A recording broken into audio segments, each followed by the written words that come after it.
Hai guys, hari ni kita buat marble pandan ya. Dan jangan lupa subscribe Indra's Home Cooking.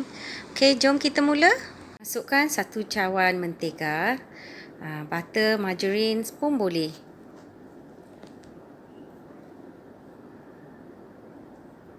Okey, tambahkan 1 cawan gula. Nanti kita pukul ya sampai kembang.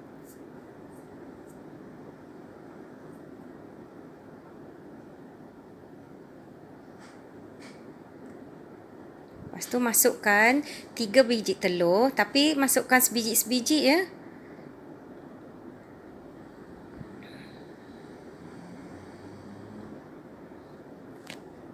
Lepas tu masukkan 1 sudu kecil ovalatte, 1 sudu kecil esen vanila dan juga 3 sudu besar susu pekat.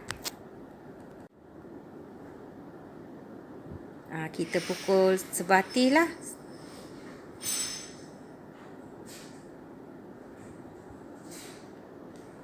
Lepas tu kita masukkan tepung. Ambil 2 cawan tepung.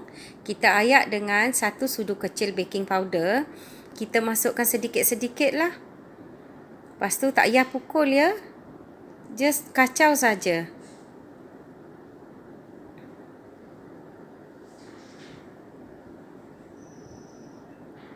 Kaut-kautkan dia sampai sebati.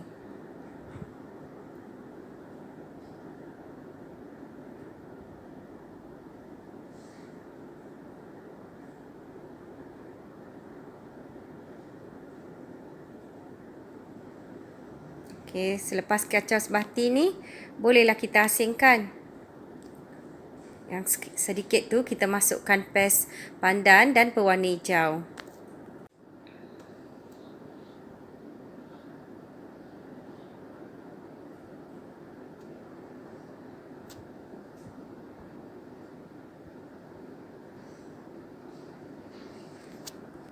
Selepas ni bolehlah masukkan ke dalam loyang untuk dibakar. Hiaslah apa cara pun anda suka. Lepas tu bakar 180 darjah untuk 45 minit.